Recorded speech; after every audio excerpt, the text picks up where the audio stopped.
నమస్తే, నేను మీ సతీష్. అడ్డంగా బుక్ అయిన జగన్మోహన్ రెడ్డి ఏదైతే తిరుమల లడ్డు ప్రసాదానికి సంబంధించి గత 5 ఏళ్ల జగన్మోహన్ రెడ్డి పాలనలో జరిగినటువంటి ఒక అపచారం, ప్రధానంగా ఆ లడ్డు తయారీలో ఎప్పుడూ స్వచ్ఛమైనటువంటి నెయ్యి వాడే చోట మరి జగన్మోహన్ రెడ్డి పాలనలో కమిషన్లకు కక్కుర్తిపడి నాసి రకమైనటువంటి కల్తీ నెయ్యిని వాడారు. అందులో కూడా ఆ నేతిలో కూడా ఏదైతే జంతువులకి సంబంధించినటువంటి కొవ్వు ఉంటుందో ఆ కొవ్వు నుంచి సేకరించినటువంటి, ఆ కొవ్వు నుంచి తీసినటువంటి నెయ్యిని, ఆ నూనెని వాడారు అందులో అనేటువంటి ఒక బాంబునైతే ముఖ్యమంత్రి చంద్రబాబు నాయుడు గారు పేల్చారు. మరి అది పెద్ద ప్రకంపనలు కూడా సృష్టిస్తూ ఉంది. ప్రస్తుతం దానిపైన జాతీయ స్థాయిలోనే కాదు, అంతర్జాతీయ స్థాయిలో కూడా పెద్ద ఎత్తున చర్చలు జరుగుతూ ఉంది. అది ఒక వివాదంగా చెలరేగుతున్నటువంటి పరిస్థితి. కారణం ఏమిటి అంటే, స్వామివారి లడ్డూ ప్రసాదానికి ఉన్నటువంటి ఆ ప్రాశస్త్యం కానీ, దానికి ఉన్నటువంటి ప్రాముఖ్యత కానీ, ప్రాధాన్యత కానీ అందరికీ తెలిసిందే. మామూలుగా చూస్తే స్వామివారి ప్రసాదం కొసరు దొరికినా, కొంత పిసరు దొరికినా చాలు అని చెప్పి భావిస్తారు. ఆ ప్రసాదాన్ని కూడా దైవంగా చూస్తూ ఎంతో ఆరాధ్య భావంతో ఆ ప్రసాదాన్ని సేవించాలని చెప్పి భక్తులు ఎదురు చూస్తూ ఉంటారు.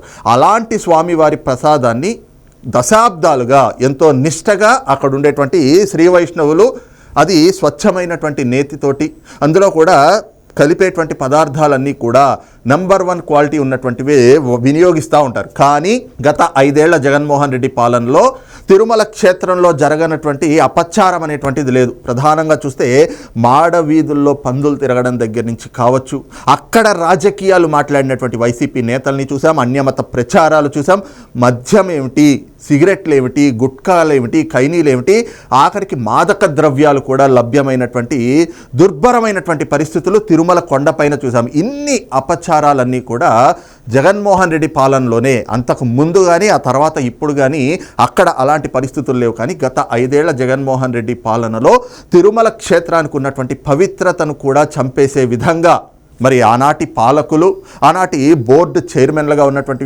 వ్యక్తులు, అక్కడ ఈవోలుగా వ్యవహరించినటువంటి వ్యక్తులు కూడా అక్కడ ఉన్నటువంటి ఆ క్షేత్రానికి ఉన్నటువంటి పవిత్రతను చంపేస్తూ ఉన్నారు. మరి ఈ క్రమంలోనే కమిషన్లకు కక్కుర్తిపడి ఆఖరికి అన్నప్రసాదాన్ని కూడా ఏ రకంగా నాసిరకం చేసేశారు.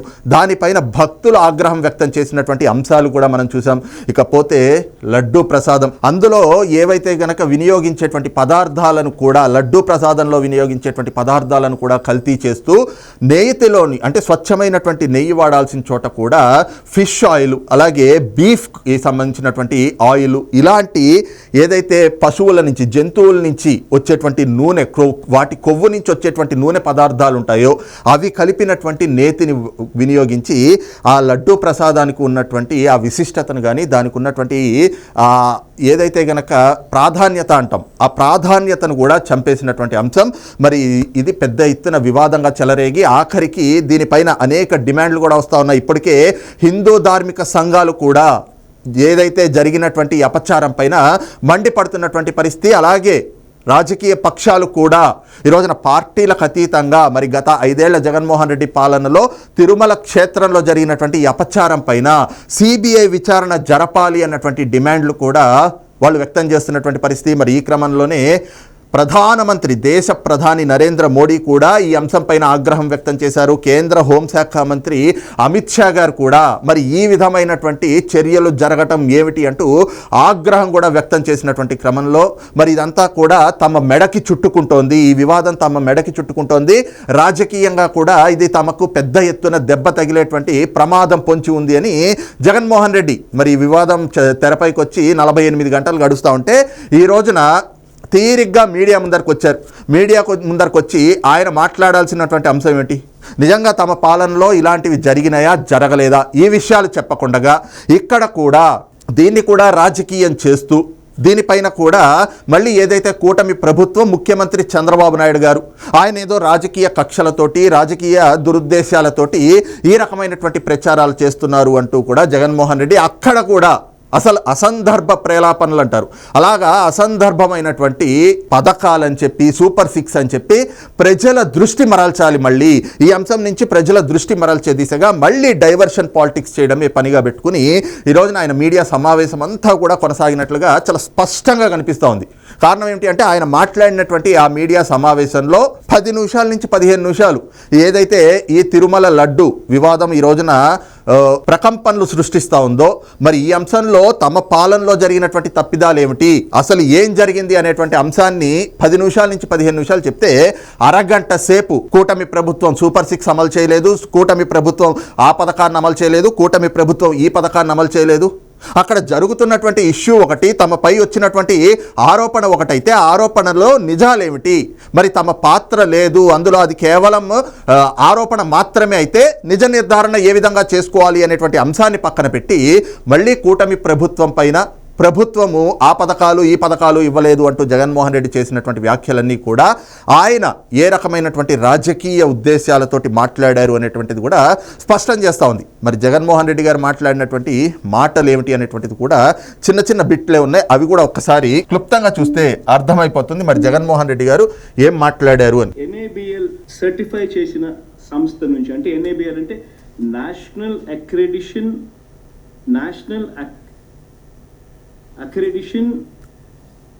NABL national accreditation board for labs, national accreditation board for labs. ఇది ఆయన చెప్తా ఉంది ఏమిటి అంటే మా ప్రభుత్వంలో మేము తీసుకొచ్చినటువంటి నెయ్యి అంతా కూడా సర్టిఫై చేసిందే national accreditation board for labs అని చెప్పేసి NABL దానికి సంబంధించినటువంటి మా దగ్గర రిపోర్ట్లు కూడా ఉన్నాయి, వాటికి సంబంధించినటువంటి సర్టిఫైడ్ కాపీలు ఉన్నాయి అని చెప్తా ఉన్నారు. కానీ అక్కడ వాస్తవాలు ఏమిటి అనేటువంటిది ఈ రోజున టీటీడీ ఈవోగా ఉన్నటువంటి శ్యామలరావు గారు ఆయన కూడా మీడియా సమావేశం పెట్టి అసలు జరిగినటువంటి అంశం ఏమిటి, అసలు ఈ అంశం బయటకి ఎలా వచ్చింది అనేటువంటిది కూడా చాలా స్పష్టంగా చెప్పారు. వాస్తవంగా చూస్తే ప్రతి 6 నెలలకి ఒకసారి టెండర్ల ప్రక్రియ, నెయ్యి కొనుగోలు కావచ్చు లేదంటే ఇతర పదార్థాలకు సంబంధించినటువంటి కొనుగోలు ప్రక్రియ అనేటువంటిది ప్రతి 6 నెలలకి ఒకసారి జరుగుతుంది. ఎస్, వాస్తవమే. మరి జగన్మోహన్ రెడ్డి గారి పాలనలో కూడా ఇదే విధంగా జరిగింది. కానీ ఏదైతే అప్పటికే నేతిని సప్లై చేస్తున్నటువంటి నందిని అనేటువంటి సంస్థ, ఆ సంస్థ గతం నుంచి కూడా అదే సంస్థ నుంచి నెయ్యి అనేటువంటిది, ఆవు నెయ్యి, స్వచ్ఛమైనటువంటి ఆవు నెయ్యి అనేటువంటిది సేకరిస్తూ ఉన్నారు. ఆ సంస్థ కూడా కర్ణాటకకు చెందినటువంటి అక్కడ ఉన్నటువంటి ఏదైతే గనక KFD అంటే కర్ణాటక ఫుడ్ డెవలప్మెంట్ కార్పొరేషన్కి సంబంధించినటువంటి వాళ్ళది, అంటే ఒక ప్రభుత్వమే నేరుగా నిర్వహిస్తున్నటువంటి ఒక పరిశ్రమగా కూడా, ఒక సంస్థగా కూడా దాన్ని చెప్పుకోవచ్చు. అలాంటి ఒక సంస్థ నుంచి స్వచ్ఛమైనటువంటి నెయ్యిని సేకరిస్తూ ఉన్నారు. మరి జగన్మోహన్ రెడ్డి గారు వచ్చిన తర్వాత ఏమనుకున్నారో ఏమిటో, మరి ఆ సంస్థనైతే గనక నిలుపుదల చేశారు. ఆ సంస్థను నిలుపుదల చేసి వాటికి సంబంధించి కాంట్రాక్టులు వేరే వ్యక్తులకు ఇచ్చేందుకు 12 మార్చి 2024న టెండర్ని అయితే పిలిచారు. మరి ఆ టెండర్ కూడా ఎప్పుడు ఫైనలైజ్ అయింది అంటే మే 8వ తారీఖు 2024లో ఆ టెండర్ ఫైనలైజ్ కూడా చేశారు. కానీ వాస్తవానికి 12 మార్చున ఈ టెండర్ల ప్రక్రియ అనేటువంటిది పిలిచిన తర్వాత మరి 16వ తారీఖున ఏదైతే ఎన్నికలకు సంబంధించినటువంటి కోడ్ కూడా అమల్లోకి వచ్చింది. అయినా మే 8వ తారీఖున తిరుమల తిరుపతి దేవస్థానానికి సంబంధించినటువంటి బోర్డు ద్వారా ఆ కాంట్రాక్ట్ని కూడా, అంటే ఏదైతే టెండర్ ఉంటుందో ఆ టెండర్ని కూడా అప్రూవ్ చేశారు. ఆ తర్వాత 15వ తారీఖున వాళ్ళకి ఆర్డర్ కూడా ఇవ్వడం జరిగింది. అయితే ఈ లోపల ఎన్నికలు జరిగిపోవటం, కొత్త ప్రభుత్వం అధికారంలోకి రావటం, మరి కూటమి ప్రభుత్వం అధికారంలోకి వచ్చిన తర్వాత జూలై 6వ తారీఖున, జూలై మాసంలో వాళ్ళకి ఒక ట్యాంకర్ రావటం, మరి తిరుమల కొండపైకి ట్యాంకర్లు వచ్చేటువంటి ప్రక్రియలో భాగంగా ట్యాంకర్లలో నెయ్యి వచ్చినప్పుడు ఆ నెయ్యిని మొదటిగా అక్కడ టెస్ట్ చేస్తారు.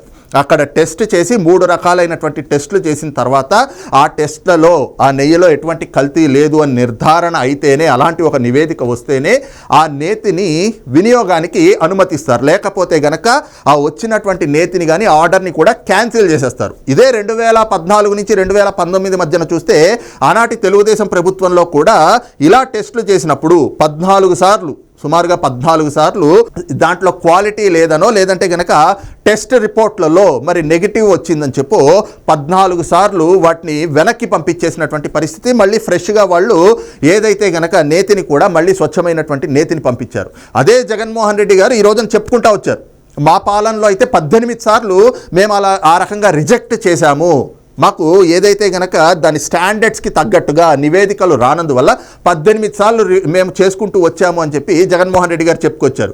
మరి ఈ క్రమంలోనే వైసీపీ వాళ్ళు చేస్తున్నటువంటి ప్రచారం ఏమిటి అంటే ఇదంతా కూడా ఏదైతే జూలై 6వ తారీఖున, జూలై 12వ తారీఖున 2 సార్లు టెస్ట్లకు పంపించారు, మరి జూలై 23వ తారీఖున దీనికి సంబంధించినటువంటి నివేదిక వచ్చింది. మరి అప్పటి నుంచి కూడా ఇప్పటి వరకు ఎందుకు బయట పెట్టలేదు, ఇది కుట్రపూరితంగా చేశారు అనేటువంటిది. కానీ వాస్తవం ఏమిటి అంటే ఇవన్నీ కూడా ప్రభుత్వం కక్షపూరితంగా చేస్తోంది అని చెప్పి జగన్మోహన్ రెడ్డి గారి వాదన. ఇవన్నీ కూడా కూటమి ప్రభుత్వం, ముఖ్యమంత్రి చంద్రబాబు నాయుడు గారు రాజకీయ కక్షతోటి, రాజకీయ దురుద్దేశాలతోటి ఈ రకమైనటువంటి అబాండాలు మా పైన వేస్తున్నారు, ఇదంతా కూడా కక్షా రాజకీయాలు అంటూ జగన్మోహన్ రెడ్డి గారు ఈ రోజున తన మీడియా సమావేశంలో చెప్పుకుంటూ వచ్చారు. కానీ వాస్తవానికి ఇందులో ప్రభుత్వ ప్రమేయం ఏమైనా ఉందా అంటే ఎక్కడా ప్రభుత్వ ప్రమేయం ఉన్నటువంటి పరిస్థితి లేదు. కారణం ఏమిటి అంటే తిరుమల తిరుపతి దేవస్థానానికి అక్కడ ఈవోని నియమించిన తర్వాత ఏదైతే గత ప్రభుత్వ పాలనలో ఎలాంటి అవకతవకలు జరిగినాయి, ఎలాంటి అక్రమాలు జరిగినాయి అనేటువంటిది విజిలెన్స్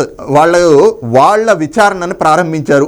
మరి ప్రతి ఒక్క సెక్టార్లో కూడా అక్కడ ఉన్నటువంటి తిరుమల క్షేత్రంలో ప్రతి అంశంలో కూడా ఏ రకమైనటువంటి అవినీతి జరిగింది, లేదంటే ఏ రకమైనటువంటి అక్రమాలు జరిగినాయి అనేటువంటి దానిపైన దర్యాప్తు చేస్తున్నటువంటి క్రమంలో, విజిలెన్స్ అధికారులు దర్యాప్తు చేస్తున్నటువంటి క్రమంలో మరి ఈ అంశం కూడా బయటకు వచ్చింది. వాళ్ళు నివేదిక వచ్చిన తర్వాత పూర్తి స్థాయి దర్యాప్తు చేశాక ఇందులో వాస్తవాలు ఉన్నాయి అనేటువంటి ఒక నిర్ధారణకు వచ్చిన తర్వాతే ముఖ్యమంత్రి చంద్రబాబు నాయుడు గారి దృష్టికి ఈ అంశం రావటం, ఆయన ప్రకటించడం కూడా జరిగింది. మరి ఈ అంశం ఈ రోజున ఇంత పెద్ద ఎత్తున ప్రకంపనలు సృష్టిస్తూ ఏదైతే గత పాలకులు చేసినటువంటి తప్పులు బయటపడుతున్నటువంటి క్రమంలో మరి ఈ బురదని కూటమి ప్రభుత్వానికి, ముఖ్యమంత్రి చంద్రబాబు నాయుడు గారికి అంటించాలి అనేటువంటి ఒక దురుద్దేశంతో ఇవన్నీ కూడా కూటమి ప్రభుత్వ పాలనలో జరిగితే మా తప్పిదాలని ఎలా అంటారు అంటూ జగన్మోహన్ రెడ్డి ఈ రోజున మాట్లాడుకొచ్చేటువంటి ప్రయత్నాలు చేశారు. అందులో భాగంగానే ఏదైతే గనక NABL అనేటువంటి ల్యాబ్స్ నుంచి మేము రిపోర్ట్లు తెచ్చాము, మా పాలనలో సక్రమంగానే జరిగింది అని చెప్పేసి డొంక తిరుగుడు మాటలు తప్పితే అసలు కాంట్రాక్టర్లని ఎందుకు మార్చారు, అదే కాక శ్యామలరావు గారు ఈ రోజున ఈవోగా ఉంటూ ఆయన తనకు వచ్చినటువంటి అనుమానం కానీ ఇవి ఎందుకు టెస్ట్కి పంపించాల్సి వచ్చింది అనేటువంటి అంశాలు కూడా చాలా క్లియర్గా చెప్పారు. ఏదైతే దీనికి సంబంధించినటువంటి టెండర్ నోట్ చూసినటువంటి క్రమంలో, నెయ్యిని సరఫరా చేస్తున్నటువంటి టెండర్ నోట్ చూసినటువంటి క్రమంలో స్వచ్ఛమైనటువంటి నెయ్యి బయట చూస్తే 400 నుంచి 1000 రూపాయల వరకు కూడా పలుకుతూ ఉంటుంది, ఆ ఖరీదు ఉంటుంది. కానీ వీళ్ళు ఇచ్చినటువంటి టెండర్ నోటీస్లో కానీ లేదంటే గనక ఎవరైతే కాంట్రాక్టర్లు దాన్ని దక్కించుకున్నారో వాళ్ళు కోట్ చేసినటువంటి డబ్బులు ఎంత కేజీ నెయ్యికి అంటే 319 రూపాయలు. మరి 319 రూపాయలకే కిలో నెయ్యిని ఇస్తున్నారు అంటే అందులో నాణ్యతా ప్రమాణాలు ఏ స్థాయిలో ఉంటాయి? ఎక్కడైనా కూడా నాణ్యమైనటువంటి నెయ్యి వచ్చేటువంటి పరిస్థితి ఉంటుందా? ఎందుకంటే 400 రూపాయలు ఖరీదు చేసేటువంటి నెయ్యిని 319 రూపాయలకే ఇస్తాము అన్నారు అంటే ఖచ్చితంగా అందులో కల్తీ జరుగుతుంది. మరి కల్తీ జరగకుండా ఏ రకంగా వీళ్ళు 319 రూపాయలకి ఇస్తున్నారు అని చెప్పి ఆ ట్రాక్టర్లు ఏవైతే కనుక ట్యాంకర్లు వచ్చినాయో, నెయ్యికి సంబంధించినటువంటి ట్యాంకర్లు తిరుమల కొండపైకి వచ్చినటువంటి క్రమంలో మరి వాటిని తీసి టెస్టులు చేయించడం, అవి కాక తిరుమల చరిత్రలోనే దశాబ్దాలుగా ఇలాంటి నెయ్యి సేకరణ జరుగుతూ ఉంటే తిరుమల చరిత్రలోనే మొట్టమొదటిసారి అక్కడికి వచ్చినటువంటి నేతి నాణ్యతా ప్రమాణాలు లేవు అని చెప్పి, క్వాలిటీ లేదు, దానికి సంబంధించినటువంటి టెస్ట్ రిపోర్ట్లు కూడా నెగిటివ్గా వస్తున్నాయి అని చెప్పి ఒక బయట NDDB అనేటువంటి నేషనల్ డైరీస్ డెవలప్మెంట్ బోర్డుకి పంపించటం, అక్కడ టెస్ట్ చేయించడం అనేటువంటిది కూడా ప్రప్రథమం, అంటే మొట్టమొదటిసారి ఇప్పుడే జరిగింది. కారణం ఏమిటి అంటే గత 5 ఏళ్ల జగన్మోహన్ రెడ్డి పాలనలో అక్కడ జరిగినటువంటి అవకతవకలు, అక్రమాలు. మరి వీటన్నిటికీ కూడా బాధ్యులు ఎవరు అంటే ఆనాటి ఈవో ఏదైతే గనక ఈవోగా ఉన్నటువంటి ధర్మారెడ్డి, అలాగే ట్రస్ట్ బోర్డుకి తిరుమల తిరుపతి దేవస్థానం ట్రస్ట్ బోర్డుకి చైర్మన్లుగా వ్యవహరించినటువంటి వైవి సుబ్బారెడ్డి, అలాగే భూమన కరుణాకర్ రెడ్డి. ఎందుకంటే వీళ్ళ నేతృత్వంలోనే, వీళ్ళ ఆధ్వర్యంలోనే ఈ టెండర్లు పిలవటం కావచ్చు, వాళ్ళకి అనువుగా ఉండేటువంటి కాంట్రాక్టర్లకి, వాళ్ళ అనుచరులుగా ఉండేటువంటి వాళ్ళకే ఈ కాంట్రాక్టులు కట్టబెట్టినటువంటి పరిస్థితి. మరి అలాంటి వ్యక్తులపైన కూడా మరి జగన్మోహన్ రెడ్డి ఏం మాట్లాడుతూ ఉన్నాడు చూడు. ఇది ఏదైతే వైవి సుబ్బారెడ్డి గారిని గురించి, అలాగే భూమన కరుణాకర్ రెడ్డి గారికి ఏదైతే ఈయన సర్టిఫికెట్లు ఇస్తూ జగన్మోహన్ రెడ్డి గారు మాట్లాడుతూ ఉన్నారు. అంతకన్నా గొప్ప వ్యక్తి ఎవడన్నా టీటీడీ బోర్డు మెంబర్ కాగలుగుతాడో చెప్పండి? అంతకన్నా భక్తుడు ఎవడన్నా ఉంటాడో చెప్పండి? వైవి సుబ్బారెడ్డి గారు 45 సార్లు టీటీడీ మా అయ్యప్ప మాల వేసుకొని స్వాముల్లో కూడా ఏంది సూపర్ స్వామి, గురుస్వామి స్టేజ్ స్వాముల్లో సూపర్ స్వామి అట. కరుణాకర్ రెడ్డి కూడా ఈక్వలీ రెప్యూటెడ్ మ్యాన్. అది చెప్తూనే జగన్మోహన్ రెడ్డి గారు చేసేందుకు చంద్రబాబు నాయుడు చేస్తా ఉన్న అతి దుర్మార్గమైన ఆలోచన ఈ కట్టుకథ. నిజంగా ఈ కట్టుకథ ఎంత దుర్మార్గము అనేది, ఇప్పుడు తిరుమలకు వచ్చే నెయ్యి కల్తీ జరిగిందంటూ ఇంకో డైవర్షన్.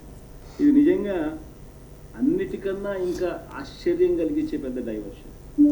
ఇది జగన్మోహన్ రెడ్డి గారి వాదన. ఏమిటి అంటే ఇదంతా కూడా కూటమి ప్రభుత్వం డైవర్షన్ కోసం చేస్తున్నటువంటి ఒక కుట్రగానే కనిపిస్తూ ఉంది తప్పితే తిరుమలకి వచ్చేటువంటి నెయ్యిలో ఎలాంటి అపచారం జరగలేదు, మేము ఏమీ చెయ్యలేదు అని చెప్పి ఆయన తన మనుషుల్ని కానీ ఏదైతే తన వర్గంగా అక్కడ తిరుమల కొండపైన అపచారాలకు పాల్పడినటువంటి వ్యక్తులందరినీ కాపాడేటువంటి ప్రయత్నం, తనని తాను కాపాడుకునేటువంటి ప్రయత్నంగానే కనిపిస్తూ ఉంది. కారణం ఏమిటి అంటే ఇప్పటికే అక్కడ ఈవోగా గడిచిన 5 ఏళ్ళు వ్యవహరించి మరి జగన్మోహన్ రెడ్డి గారి మెప్పు కోసం, ఆయన కళ్ళల్లో ఆనందం చూడడం కోసం, ఆయనకు మేలు చేయడం కోసం అధికార దుర్వినియోగానికి పాల్పడినటువంటి ధర్మారెడ్డి పైన ఇప్పటికే కేంద్ర హోంశాఖ కూడా సీరియస్ అయినట్లుగా తెలుస్తోంది. మరి ఆయన అరెస్టుకి కూడా ఇప్పటికే కేంద్ర ప్రభుత్వం లైన్ క్లియర్ చేసినట్టుగా, అంటే క్లియరెన్స్ ఇచ్చినట్లుగాను మరి ఈ క్రమంలోనే ధర్మారెడ్డి అరెస్ట్ అయ్యేటువంటి అవకాశాలు, మరి దాని తర్వాత ఆయన విచారణలో ఎవరి పేర్లు చెప్తారు, మరి ఈ క్రమంలోనే అరెస్టులు కూడా త్వరలోనే ప్రారంభం కాబోతా ఉన్నాయి.